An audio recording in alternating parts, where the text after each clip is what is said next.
Among the hundreds of victims of the Post Office Horizon scandal, there are at least 29 in Northern Ireland, of whom only 2 have had convictions quashed. And it is not clear when, or even perhaps if, the law to exonerate postmasters will be extended to Northern Ireland. Lee Williamson ran a post office in Portstewart from 2003. He was later pursued over shortfalls in the Horizon system, and he ended up pleading guilty. His appeal is now in progress, and he joins us on the line. Good morning, Lee. Good morning.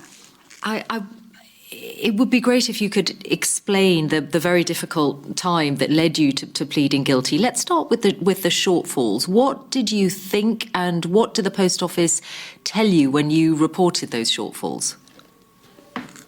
It was over a period of time. The audit that realised the shortfall was in 2012, but it was over a period from about 2008 where we started to experience sort of escalated numbers of shortfalls whenever the services were extended, and the post office was doing more online transactions.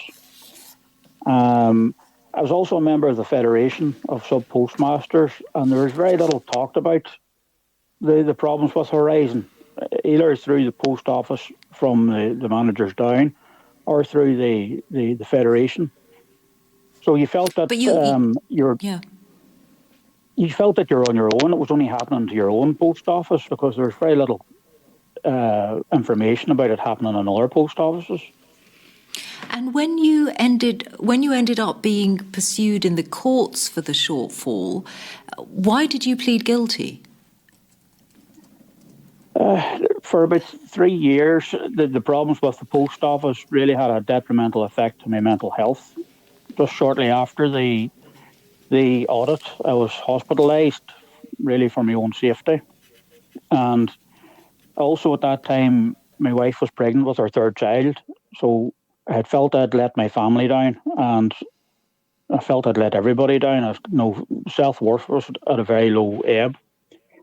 And talking to the solicitor, with the lack of information and disclosure that was given to us at that point in time, and with my previous good record, sort of to expedite and put the whole thing behind us, we felt that if I pleaded guilty, I would get a suspended sentence and I would be able to move on with my life and be there for my children. So it felt like pleading guilty to something you didn't do was your only way out, the only way to bring it to an end? It was, because I didn't really have any information to fight against the PPS or the post office. There was very little information that I had at hand that I could hold up and say, this is what has happened. I had no indication that Horizon was at fault. I had sort of confidence in computer systems, and just it was beyond belief that the computer system would actually be working against us. The PPS being the Public Prosecution Service in Northern Ireland. So it sounds as if you were really isolated. You were not part of the group around Alan Bates. Did you have no idea this was happening to other people? No idea. And as I said, there was very little mentioned in the Federation meetings as well. The focus was on maintaining the post office card account, government services being available, making sure footfall was coming through the post office. There was no mention of problems with Horizon, so you had no indication that anything else was afoot. You thought it was your own fault. Everything was down to yourself, that you felt incompetent, you felt that you couldn't cope. And it got to a stage where I'd put the post office up for sale and to move on.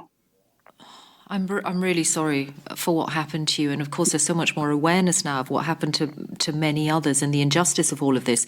Where do things stand now, Lee? Because I know you started an appeal a couple of years ago. Do you progress that, or do you try and wait for the same law that's going to come into effect in England and Wales to come to Northern Ireland? Again, I think we're all in a bit of a roller coaster over this past number of weeks, where the government has mentioned their intent to exonerate postmasters, but the details still very light, even in England and Wales. And again, we have the complication of Stormont in Northern Ireland. And with developments last night, there's hope that Stormont would be up and running. There was a real anxiety that